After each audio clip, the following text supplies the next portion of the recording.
Čaute, volám sa Cicka, moje meno umelecké je Lopata Makaj. Mám 30 rokov, pochádzam z Brezna, venujem sa prevažne dancehallu, ktorý som si už nejako pomixoval do svojich štácií. Muziku som začal riešiť okolo nejakých 15 rokov. K muzike som sa dostal skrz, že som začal počúvať hip-hop. Som prešiel nejakých komerčných stračiek, diskoték a pičovín k nejakému Cypress Hillu, Wu-Tang Clanu a tak ďalej. Potom mi to nejako nedalo a začal som riešiť texty, písať texty. Muziku sme si produkovali na vinylových platniach, keď sme si dali kobercovú pásku a mali sme také psychedelické beaty a do toho sme rapovali. Prvé, čo som počúval, tak bola určite muzika cez rádio, nejaké rádiovky. Potom som sa dostal k Ace of Base, k dance flooru. Too Limited, Dr. Alban, u nás MC Riga, Barbara, čo sa mi vtedy strašne páčilo, bol som z toho jemne v piči. Takže potom sa to začalo nejako kryštalizovať a pomaličky som sa dostával k rapu, k hip-hopu. Sice to boli najprv sračky ako C-Block, Puff Daddy, Kokociny. Potom kamaráti otvorili shop v Brezne. Začali tam predávať nejaký dobrý underground, takže som sa dostal k Cypress Hillu, k Wu-Tang Clanu. Začali sme proste rapovať, skateovať popri tom a potom sa vyskytla prvá akcia vo Zvolene, nejaká breakdanceová, kde bol regionálna nejaká bola prehliadka breakdanceových skupín Electro Boogie a hip-hopových skupín. My sa tam dostavili z Brezna, traja chlapíci, ako LPS a boli sme tam vlastne jediná hip-hopová skupina, dosť ovplyvnený v tej dobe zvukom ulice a nadávkami jedno z druhým, takže hražba tam bola ako z guľometu.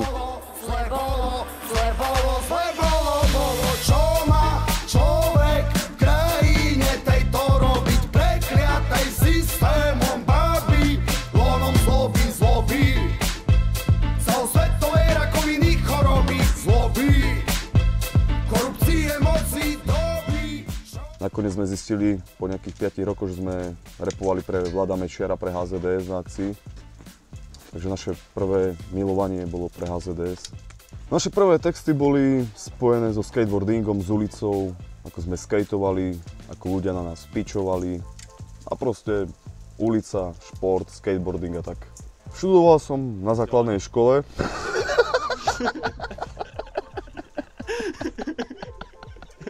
Na škole som bol to gangsterského typu, dvojky, trojky zo správania. V kuse sme niečo vyvázali, fajčievali poza školu, kupovali si pornočasopisy s vlaským šalátom. Naozaj.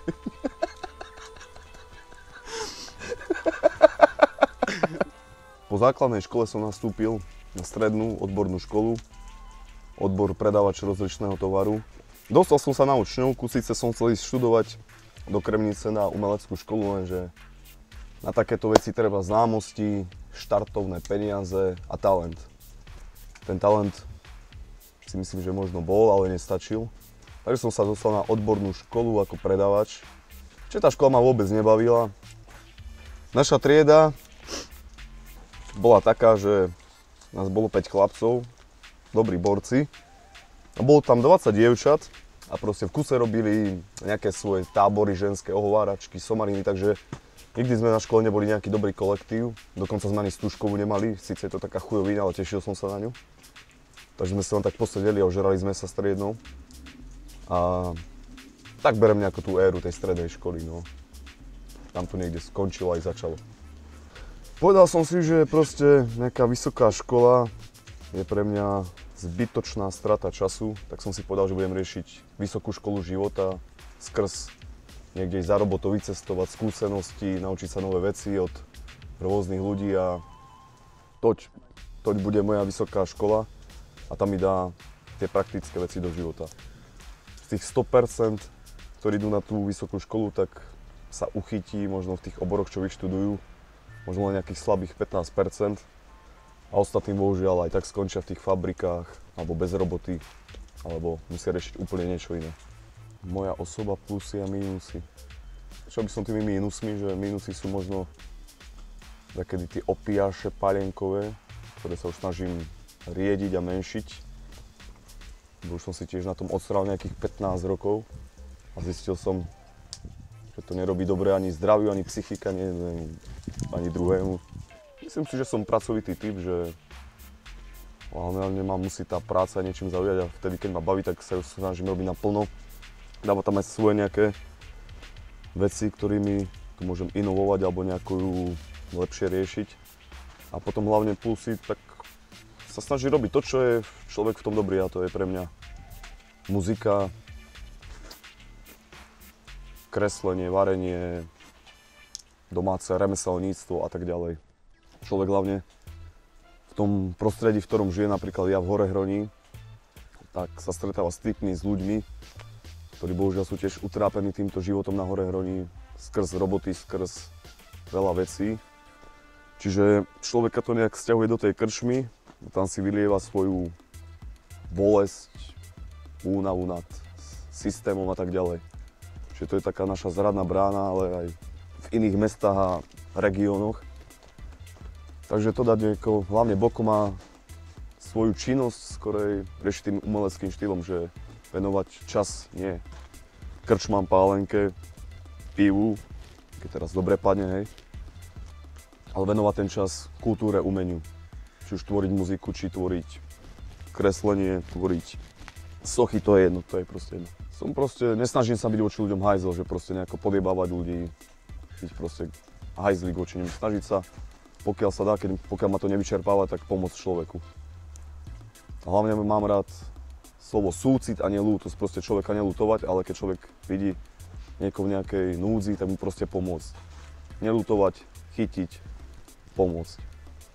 Tak určite by som chcel nejakú osudovú lásku zažiť, ale kto vie, či je to len rozprávka, vymysel, či to existuje. Ja si to predstavujem tak, že zažiť tú zvárackú iskru, že proste v živote som ju nevidel. Stretieme sa v jednom priestore, pozrieme sa na seba, zamrazí nás, roztrasie nás a prebehne zváracká iskra. A potom začneme riešiť našu osudovú lásku, ktorá sa síce možno po nejakých 2 rokoch vytratí, no a už záleží od ľudí, ako si rozumie medzi sebou a jedno s druhým. Politika, to je niečo také, o čom je ťažko nejako rozprávať. Je to posratý motherfucker shit, ale ako povedal Svierák v jednom filme, že si robili srandu ako humoristi, divadelníci, proste v tom filme tak povedal, že my si proste robíme srandu z Boha a z politiky, lebo týmto veciam nerozumieme. Ja tiež úplne do toho nevidím, takže nemôžem to nejako rozprávať o tom ako nejaký politológ, ale proste to, čo sa deje a robí, sa mi proste nepáči, je to proste na hovno. Voliť som bol iba raz, prvýkrát, pred nejakým časom, keď sa volil prezident. Lebo som nechcel hlavne, aby sa tá bravčová sviňa stala prezidentskou hlavou, tak som bol voliť. Tak dieťa som bol asi také, že malý chlapček si doniesol diaľkové autíčko na ovládanie, ešte vtedy na šnúrky boli nie na také diaľkové. No ja som zbadal to autíčko a no proste hneď čo ma napadlo, tak som zobral nožničky a prestriel som mu kábrik a chlapec bol smutný. Potom sme riešili bitky s mravcami, proste červené, čierne mravce a proste takí grázli sme boli už od malička, no proste, už ako malé deti. No základná škola tam už tiež, už hneď ako sa dalo, tak hneď bola prvá dvojka zo správania. Ešte sa mi dá, že do prvého ročníka nedávali, ale už aj tam by som mal, keby sa dalo. Takže tam som tiež vypratil plno vecí. Z akej som rodiny, alebo z nejakej strednej vrstvy som. By som to tak nazval, že aj tá stredná vrstva sa v dnešných časoch mení. Keď ide skorej ku tej nižšej vrstve a vzniká už len tá chudoba a bohatá vrstva. A vlastne z rodiny mama, otec, sestra, ja. Sestra mladšia a starší. No asi tak. Chcel by sa tiež pridať, skákať, bliakať, ale nevie ako a tak musí chudák plakať. Hej bratku, iba že pekne zem, dnes to svoju masku nesie ten súdny deň. Ešte raz sa pýtaš, čo je toto o nie? Obleč kožu svoju, Hadronie, Hadronie. Bola, kedy sme začínali s hiphopom ako LPS-ko. Traja typci, DJ Dement Piškus, Juro Kriváň, Čížo a tak nejaká tá partička, že sa tam niekto pridal, niekto odišiel. CCA celok boli 3 kusy a mali sme koncerty tady aj v Bratislave, v Babylone s Indiavičom, za 1.6, čo bol taký asi za tú našu éru taký najlepší, najväčší. A popri tom sme koncertovali tady po Slovensku. No a potom prišla pre mňa taká zlomová éra, kedy začal byť ten hip-hop nejako komerčnejší a nejako sa mi už prestal páčiť tým štýlom, ako aj na Slovensku začal fungovať aj v Amerike. A povedal som si, že to chce nejakú radikálnu zmenu prejsť k niečomu inakšiemu.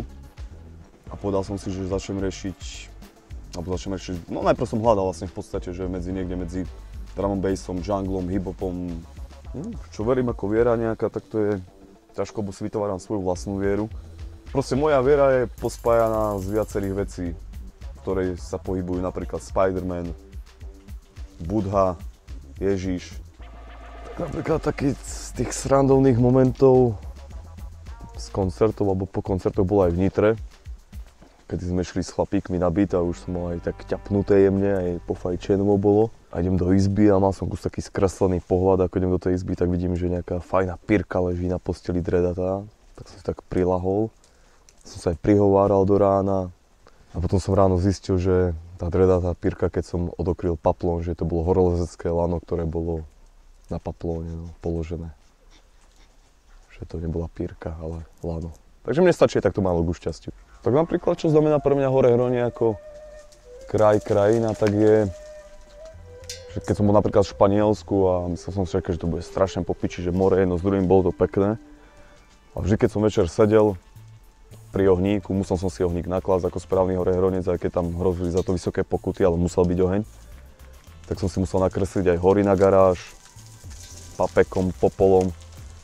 A vlastne, aj keď som bol pri tom mori, tak som vždy myslel na tie naše krásne potôčiky, machy, smreky, ihličnaté stromy a to je pre mňa horehron, proste tá naša džungla. Skladbu, ktorú som si ja poriešil svoje horehronie, ale ktoré beriem ako také patriotné, že tam sa snažím vypovedať o tom, ako to tu naozaj funguje.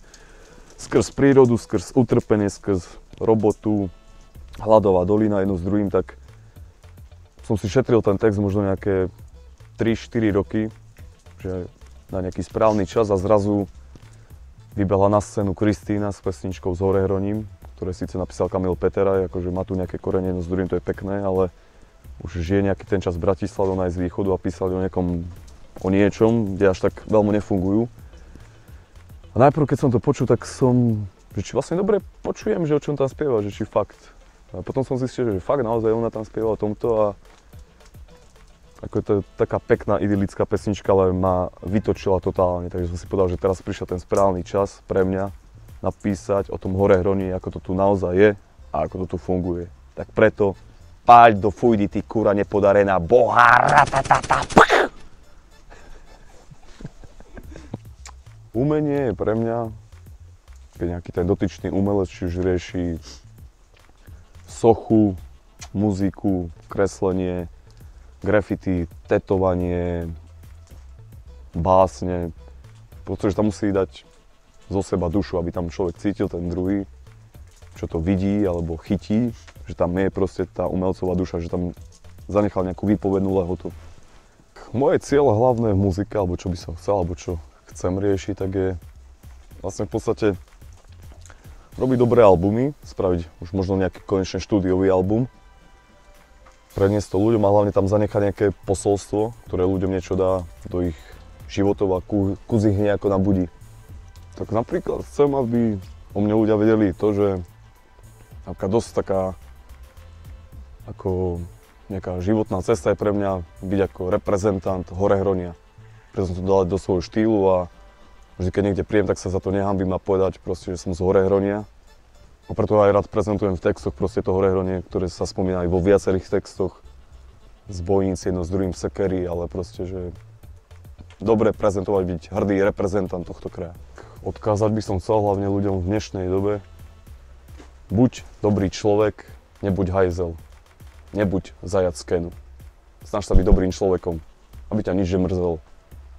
Nech má človek čisté svedomie a hlavne pokoj v duši.